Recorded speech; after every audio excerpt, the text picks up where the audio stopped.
안녕하세요. 여러분, 백영기 목사입니다. 오늘 여러분들과 함께 다니엘 10장 20절부터 다니엘 10장 20절부터 11장 4절까지 살펴보도록 하겠습니다.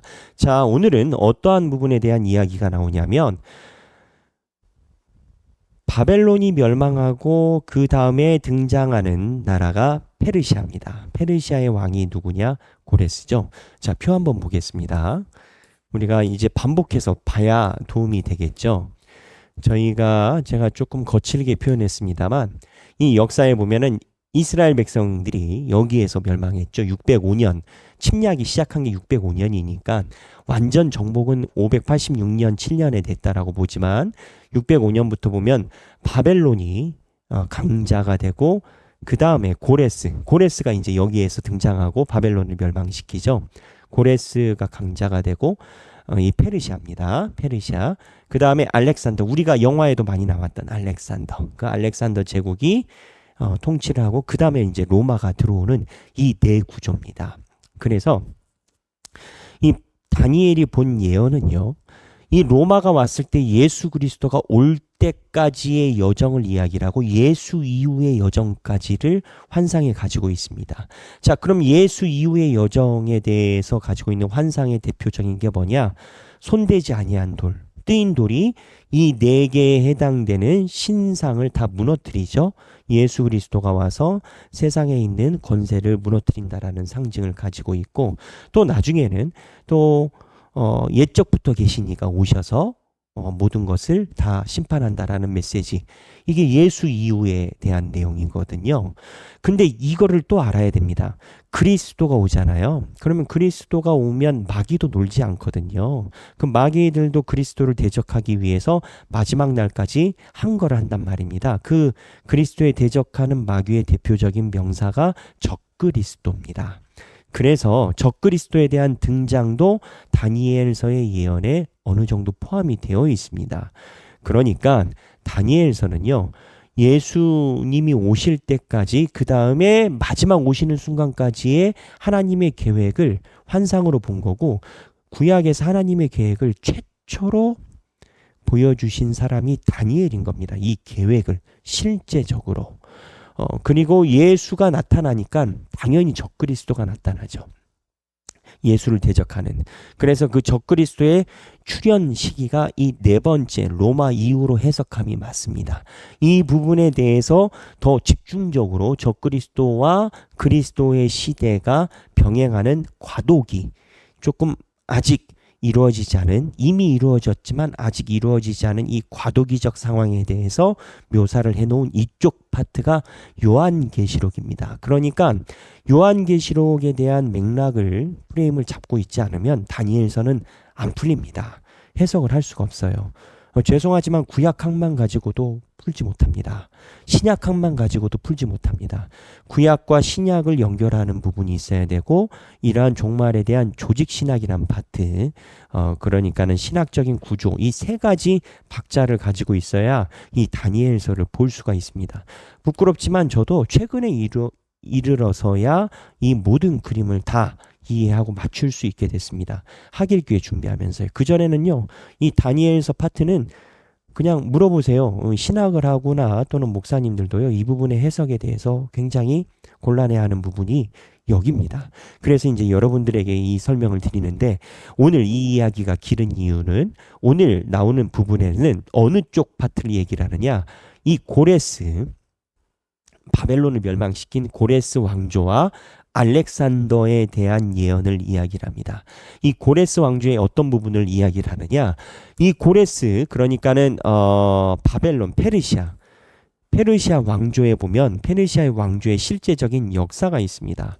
이 페르시아 왕조의 실제적인 역사도를 보면요. 자, 제가 필요한 부분만 여러분들에게 발췌를 해왔는데 이 페르시아의 그러니까 고레스입니다. 왕조 초기 왕조를 먼저 설명드리겠습니다. 이게 오늘 본문을 이해하는데 역사적으로 도움이 됩니다. 무슨 얘기냐? 하나님의 환상은 실제적인 인류의 통치사와 연관이 되어 있다라는 겁니다. 539년 이제 페르시아가 바벨론을 멸망시킵니다. 바벨론의 유명한 왕은 느부갓네살. 느부갓네살이 예루살렘을 멸망시킨 대왕. 느부갓네살의 자손들이 쭉 왔는데 느부갓네살 빼고는 다 별별치 못해요. 싸우고 뭐 암투하고 나라가 그냥 완전 쫙 쭈그러들어요. 그래서 바벨론은 느부갓네살을 빼고는 볼 왕이 없어요. 변변찮은 왕이 없어요. 느부갓네살 하나예요. 바벨론은. 그 느부갓네살 이후에 이 페르시아에서 점령을 했는데 이 학술적 용어는 키루스라라고 표현합니다. 이제 키루스인데 이게 고레스입니다. 고레스가 원년에 이스라엘 백성을 포함해서 모든 민족들을 해방을 지시를 하죠. 539년에.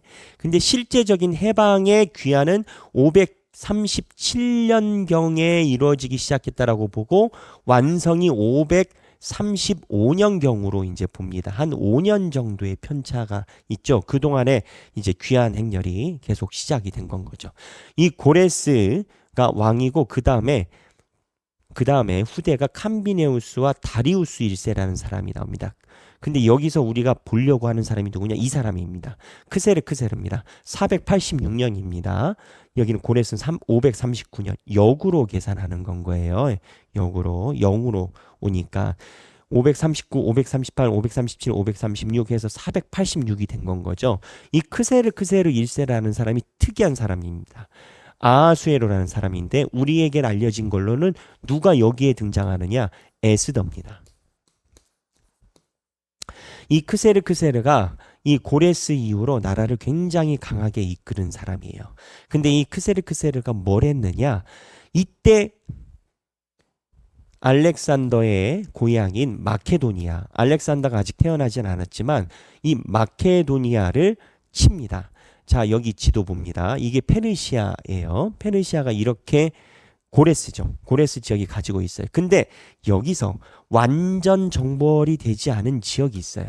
거기가 어디냐? 바로 여기 아테네를 중심으로 한 이쪽이에요. 이쪽.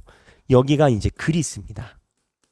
그리스 하면 유명한 사람이 누구 있죠? 소크라테스, 아리스토텔레스, 플라톤 이런 사람이에요. 여기를 이제 마케도니아라고 이야기를 합니다. 마케도니아. 이 아하수에로 왕, 그러니까 에스더 때 있었던 크세르 왕, 이 왕이 이 아테네를 칩니다. 근데 이 아테네를 쳤다가 대패합니다. 영화로도 나왔어요. 용사 300. 가장 의상비가 조금 들었다는 아주 몸이 좋으신 남자분들이 나와가지고 300명이 지킨다라는 그 영화죠. 이 크세르가 이 마케도니아를 치러 갔다가 스파르타에 의해서 밀려가지고 지죠. 근데 이 페르시아의 가장 목표가 여기 그리스였습니다. 나중에는 어떻게 됩니까? 나중에는 이 마케도니아가 성장해가지고 오히려 이 알렉산더 마케도니아가 페르시아를 멸망시키고 이렇게 먹어버리죠. 이게 세계의 역사입니다. 이걸 하나님이 이야기를 하시는 건 거예요. 그래서 이 내용에 대해서 예언을 하는 부분입니다. 고레스가 있고 캄비뇨 다리우스가 있고 이 크세르. 그럼 목사님 어디에 나옵니까? 자, 성경 보겠습니다. 10장 20절입니다. 그가 이르되 내가 어찌하여 내게 왔는지 내가 아느냐? 이제 내가 돌아가서 바사 군주와 싸우려니와 내가 나간 후에 헬라의 군주가 이를 것이니라. 이건 어떻게 이해해야 되느냐? 어저께 이야기를 드렸죠. 지상에 있는 왕조들의 상징체가 하늘에 그대로 있습니다. 그러니까 이 바벨론에 대한 상징체 뭐냐? 악이죠. 하나님 통제하에 있지만 악이 아직 허락된 거죠. 그러니까는 바사가 어디냐? 이 바벨론 군주와 가브리엘이 투쟁하여서 싸우고 있고 왜 싸워요? 이러한 시대, 잠깐 허락된 시대지만 하나님의 백성을 지키기 위해서 싸우는 건 거죠. 그 과도기적 상황에. 그 다음에 바사의 군주가 싸우려니와 내가 나간 후 헬라의 군주가 이를 것이니라. 이제 악의 통치받는 페르시아, 헬라의 군주가 오는 건 거죠. 근데 이게 역설이에요. 이 악의 통치에 받는 헬라의 군주인데 하나님이 쓰고 싶으면 써요. 누구 썼어요? 고레스. 하나님의 백성을 여기 헬라 군주의 고레스, 이 땅에 있는 왕이 해방시키죠. 해방시키면서 70년 후에 이스라엘 백성이 해방되리라는 역사적인 사건이 실현이 되는 건 거죠. 하지만 총체적으로는 부분적으로 쓰임받은 거지 총체적으로는 마귀의 세력, 그래서 이 바사의 군주와 헬라의 군주가 이를 것이라 21절입니다. 10장입니다. 오직 내가 먼저 진리의 글에 기록된 것으로 내게 보이리라. 나를 도와서 그들을 대항할 자는 너희의 군주 미가엘 뿐이니라. 내가 또 원년 11장 메대 사람 다리오의 원년에 메대 사람 다리오가 누구라고 했죠? 메대와 바사가 연합해서 바벨론을 이루었다라고 했죠. 원년이니까 첫 해죠. 메대 사람 다리오가 누굽니까? 다리오는 왕의 칭호일 뿐이다. 추상전하 이거라고 얘기를 했죠. 누구? 그러면 고레스. 아까 표에서 나왔던 일대왕 고레스. 원년에 일어나 그를 도와서 그를 강하게 한 일이 있었느니라. 이제 내가 참된 것을 내게 보이리라. 보라, 바사에서 새 왕들이 일어날 것이요 그 후에 넷째는 그들보다 심히 부유할 것이며. 자, 여기에서 이거를 크세르를 이야기를 하는 겁니다. 아까 제가 설명했던 마게도니아를 새 왕이 일어날 것이요 넷째는 그들보다 심히 부유할 것이라. 고레스, 캄비니우스, 다리우스, 크세르. 그가 부유함으로 강하여 진 후에 모든 사람을 충동하여 헬라 왕국을 칠 것이다 라고 나와요. 헬라 왕국. 자, 헬라 왕국이 어딥니까? 이건 문화권이 다릅니다. 아까 얘기를 했죠. 이 바벨론, 페르시아 제국이 어떻게 했다고요? 여기가 이제 헬라 문화권입니다. 여기는 문화권이 달라요. 이건 유프라데스 중동 지역이에요. 이쪽은 문화권이 아람 언어랑 해가지고 문화권이 달라요. 그러니까는 크세르 아하수에로 에스더의 왕인 그 사람이 사람을 충동해서 여기를 친다라는 거예요. 실제로 있었던 일이고, 장차 한 능력 있는 왕이 일어나서 권세로 다스리며 그가 자기 마음대로 행하리라. 칠 것이며, 헬라 왕을 친 크세르를 이야기를 한 거고, 장차 한 능력 있는 왕이 이야기를 한 거는 제가 이야기를 했던 시간이 많이 흐르고 알렉산더입니다.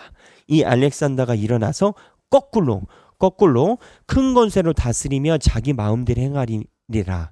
근데 알렉산더가 강성할 때에는 그의 나라가 갈라져 천하 사방으로 나누일 것이라. 이 알렉산더가 힘이 있는 상태에서 나라가 쪼개졌대요. 왜 쪼개집니까? 풍토병에 의해서 알렉산더가 별세하죠. 그리고 나서 이 알렉산더의 제국이 4개로 10년 만에 쪼개져 버립니다. 그렇지 않습니까? 4개로 쪼개질 것이나 강성할 때 천하 사막을 나눌 것이나 그의 자손에게로 돌아가지도 아니할 것이요 또 자기가 주장하는 권세대로 되지 아니하리니 이는 그 나라가 뽑혀서 그 외의 다른 사람에게 돌아갈 것이니라. 이 4개의 나라로 쪼개지는데 알렉산더의 아들들이 물려받습니까? 알렉산더 아들이 2명 있습니다. 알렉산더의 아들 어떻게 죽었습니까? 다 암살당했죠. 암살당한 걸로 추정합니다. 그래서 이 알렉산더의 나라가 이제 4개로 쪼개집니다. 그의 권세대로 되지 아니하고 다른 사람에게로 돌아갈 것이니라. 결국 이 알렉산더의 제국이 다른 사람으로 나눠진다라는 그 역사를 하고 있는 겁니다. 그래서 이 역사를 통체적으로 하면은 처음에 페르시아가 이렇게 생겼어요. 근데 페르시아가 성장하면서 자꾸 마케도니아를 건든대요. 근데 마케도니아에서 큰 왕이 나타나가지고 거꾸로 이거를 다 정벌해버린대요. 근데 이 나라가 조금 그 나라가 강성할 때 멀지도 않아요. 그 나라가 힘이 있을 때 4개로 쪼개진대요.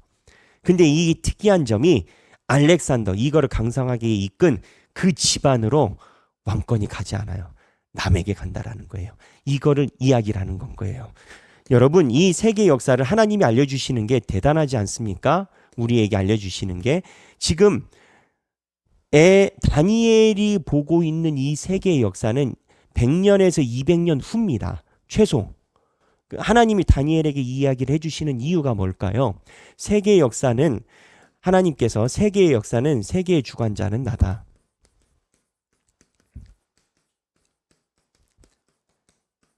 두 번째는 뭘까요? 헛되다. 인류의 야망. 결국 하나님의 뜻대로 다 간 건 거예요. 그리고 이런 말이 있어요. 알렉산더가요. 알렉산더 아시죠? 알렉산더가 남긴 말이에요. 내가 죽으면 딱 내가 지금 누운 만큼의 땅만 필요한 것인데 나는 왜 그렇게도 많은 땅을 정복했는가? 결국 알렉산더가 정복한 땅도 알렉산더 자손에게 가지도 않았어요. 알렉산더도 풍토병으로 손 한 번 못 쓰고 갑자기 급사했어요. 인생에 무엇가 의미가 있습니까? 결국 여러분이 50평, 100평, 200평, 1000평을 가지고 있어도요. 나중에 거기에다가 의미를 두고 살아가면 이렇게 헛되다라는 알렉산더의 이야기를 할 수가 있어요. 하나님이 이 역사를 알려주면서 그 안에 배어 있는 게 뭐예요? 이 인류사는 하나님이 운영하는 대로 가는 거고 여기에 의미를 두고 살아가는 것이 헛되다라고 하나님이 얘기를 하신다는 거예요. 그럼 헛되지 않은 게 뭐예요? 하나님의 진리예요. 하나님의 진리를 구한 사람은 이 땅에서 하나님의 진리가 하늘나라의 하나님의 생명으로 연결이 돼요. 그래서 헛되지 않음을 피하는 것은 하나님의 진리에 집중하는 건 거예요. 현실적으로 얘기를 해서 여러분들이 집중하고 살아가는 인생의 목표가 뭐냐고요. 어렸을 때는 자녀 양육이에요. 아이가 크잖아요. 손에서 떠나가요. 그럼 아이들 시집장가 가서 독립하는 거예요. 독립해요. 그러면 어떻게 돼요? 대부분 은퇴해요. 은퇴하고 난 다음에는 어떻게 돼요? 아이들 키워놓고 줄 거 다 주고 나니까 허탈해. 왜냐하면 자식들이 부모의 말을 잘 안 듣는 느낌을 받거든요. 그리고 은퇴해서 내가 전성기에 있었던 그러한 인지도와 주변 환경이 많이 바뀌거든요. 그러면 이제 사람들이 안 믿는 사람들 어떻게 되냐면 죽을 때까지 돈이 있어야 된다라고 그래요. 근데 돈이 있으면요. 또 돈이 있는 분들은 뭐가 있냐면 돈이 없으면 사람들이 나를 이렇게 대우 안 한다라는 불안감에 사로잡혀요. 그러니까 또 하나 사람들이 나에게 진정한 마음으로 다가오는지 돈을 보고 다가오는지 그들도 분별하기가 힘들어요. 결론은 어떻게 되냐면 돈이 있으면 사람을 못 믿고 돈이 없으면 사람이 떠나간다라는 괴리의 딜레마에 직면해요. 그러면 어떻게 되냐면 나중에는 인생이 헛되다로 가요. 루트예요. 통계예요. 왜곡이 아니라 사람의 인류가 그래요. 그때 하나님이 이걸 보여주는 게 너희들은 진리가 어디 있는지 그거를 살펴보고 지혜롭게 살라라는 거예요. 오늘 10장 20절에서 11장 4절 읽어보시고 여러분들이 제가 체크해드린 것 중에 나눌 수 있는 말씀을 따라서 자기의 나눔을 하시면 좋겠습니다. 오늘은 페르시아와 알렉산더 제국에 대해서 미리 예언해 주셨고 이거에 대한 하나님이 주시는 그의 자손에게도 돌아가지 아니할 것이요 권세대로 되지도 않을 것이다. 왜? 나를 바라봐라. 음성에 집중하시는 여러분 되시길 바랍니다. 감사합니다.